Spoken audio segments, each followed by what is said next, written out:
To say Kasich.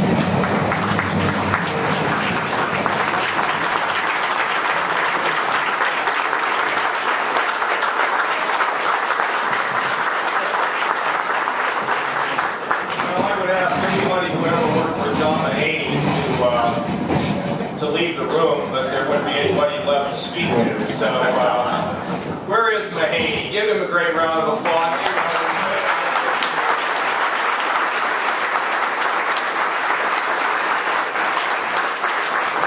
He's been involved in so many battles. I remember when you killed the pop tax, Mahaney. You remember that one? John, it's good to see you. He's going to start exercising, by the way. Bill Morgan, good to see you. Boy, a lot of you here. Well, look, let me just kind of cover where we were and where we're going and some of the things that, that you need to be aware of. You know, coming into this job, I mean, we always have to set the table, because if you don't set the table, people can't figure out where you're headed, really, and what's been accomplished. So I come into the job, and it's kind of hard to believe that Ohio, over the last 10 years, has lost 600,000 jobs. Somebody reported to me today that the recovery in Ohio was always expected to be slow. I don't know what that means. You know, God invented economists to make astrologers look accurate, but nevertheless, we've been in a deep ditch. You think about this, 600,000 jobs lost, 400,000 lost in the last 4 years. When I came to Ohio in 1970, I came here from Pittsburgh to find my destiny, and I believed that Ohio was the land of opportunity. I've told the story a million times, but I realized, as many times as I said that my father carried mail on his back, I realized that most Ohioans have no clue that my father carried mail on his back. But my uncle used to say when we'd come into Ohio on vacation, Johnny, you've entered the land of promise, the promised land. And I always believed it, and when I came here, I really felt that this was where it was all going to happen. And frankly, it has for me.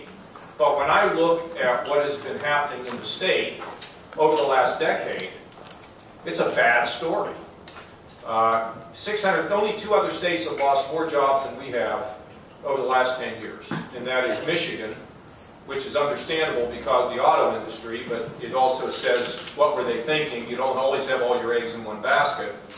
And California, which I like to say is filled with wackadoodles, so that's understood. And we were the third most beaten state in America. That's not good for retail merchants, right? It's not good for any business people. 1/3 of our college graduates leave Ohio after 3 years. If you want to find an entrepreneur, creates jobs, a Buckeye, you go down in the winter to Naples, well, you go now to Naples, Florida and see them, or you go to Miami increasingly. They have left the state in great numbers. And so if you're losing your youngest, and you're losing your most successful, and you're losing jobs across the board, that's a pretty bad scenario. So that doesn't allow you to sit around and navel gaze. You need to get at fixing things. Now, I also inherited the $8 billion deficit that I had suggested to Ohioans that we could not fix by raising taxes. The reason why we couldn't raise taxes has very little to do with philosophy or party membership. That's not the issue for me.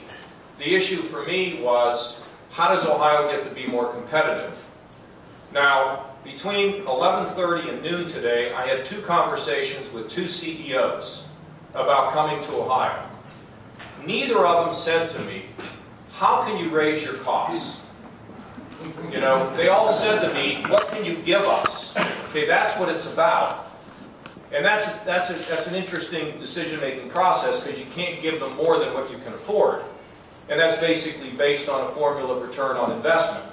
You don't want to be just passing out money. At some point you say, no, I'm sorry, we can't do that. But none of them say, you know, we hope you raise taxes, we hope you spend more. So it wasn't a matter of being able to raise taxes to solve this problem. It was a matter of rethinking the way that government works. And I also felt that it was important that we cut taxes so that we can be more competitive. So we went about doing it, and we did some things that I think are, well, they're being written around the country about some of the things we've done. Let's start with Medicaid reform. For 30 years, mom and dad didn't have the resources to stay in their own home if they qualified for a nursing home. Basically, the lobby community won that fight, year in and year out.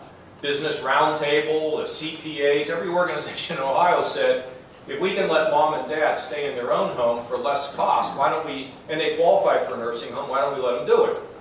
So you might recall there was an ad run against me, spent about, I don't know how much money, but saying I wanted to unhook grandma with this nursing home reform. Well, we got it done, by the way. We now have resources to allow mom and dad to stay in their own home if they qualify for a nursing home. It only took 30 years to get that done, but we got it done in 6 months. And when they stay in their own home, they stay there at a fifth of the cost, but more important than that is also they're healthier, happier, and more independent. So we won a big fight on that, and it's being looked at all over the country as to what we did to reform Medicaid, because what we didn't want to do was to cut people like children's health care, dental care, to save money when we didn't think that made sense. We also were able to integrate mental health with physical health. That's a big deal. That's something that's been raging in the academic community forever, and the provider community forever. We got that done as well. And in addition, we're in a position of where we are trying to monitor the 5% that drive 52% of the costs and come up with a program so that we can get folks who have these chronic problems in an environment where they're healthier and where we save money. And that is just part of where we're going to go. And I wanted to say where we're going for a little bit later, but I'll lead it right now. On health care, we believe that we should leverage the buying power of the state of Ohio with those people who are looking forward in terms of the kind of health care that we ought to have in our state. We really do not want to continue to have a system where we pay people on the basis of quantity. How many folks in the door, the more you get in the door, the more money you make, that doesn't work. Doesn't work for anybody. And when you take a look at the challenges that the business community has now, their healthcare costs keep rising and the coverage really is not improving, right? I mean, it costs you more, you're all business people, it costs you more for less. So what we need to do is to change the paradigm. And the paradigm is, what do we do to actually create a system that's designed to keep people healthy? To deal with the chronic problems that you have over here, which are relatively few in number, versus the bulk of the people that you cover, who, if put in the right setting and guided the right way, you will have a healthier situation, a healthier result at lower prices. That's what we're searching for. See, that's the philosophy of all the budget. How can you provide a better product at a lower price? So, right now, we are in meetings all across the state, working with big employers. One of them is GE. And GE is in a consortium of companies that are trying to say to providers, you tell us how you're going to keep our population healthy, and you tell us how we're going to save money and stop these escalating costs. For the first time, the state of Ohio is going to engage with our money to support those institutions that are truly interested in fundamental health care reform.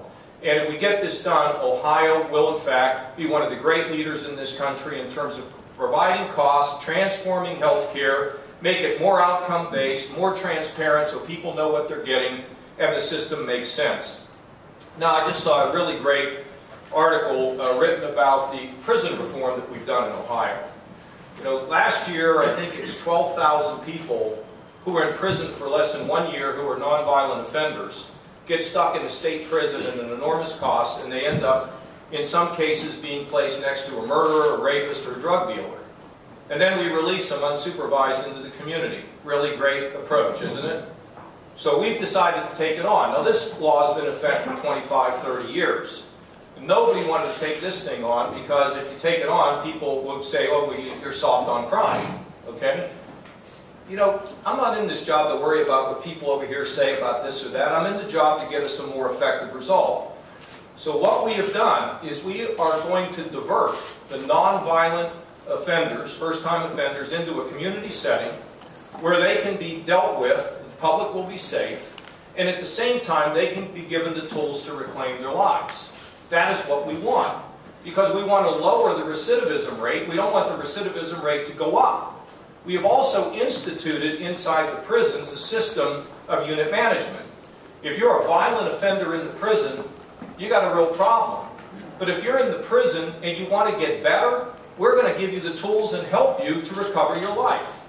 Now, that's not a great thing to go out and speak to, some audiences about, but I happen to believe in redemption. And I happen to believe that people can be redeemed. And we're not talking about some late woebegone philosophy here. We're talking about the fact that there are individuals who are hungry to get things set right. And we will give them a chance. And also, by being able to move people in a more community setting where they're supervised in rehab, we save a ton of money. Gary Moore is the great leader on prison reform in America today, and he's being recognized all over the country for this. And at the end of this month, we're going to do something called collateral sanctions. We're going to take a look. It'll be done with Republicans and Democrats, taking a look at the fact that when a person commits a felony, it becomes so difficult for them to re-enter society. And I'll give you a good example. I am told. I used to just say it. Now I say I am told, just in case they want to check and say I don't know what I'm talking about. But you know that I am told that felons in the state cannot obtain a license to drive a truck. Do you know how many truck driving jobs there are open in Ohio?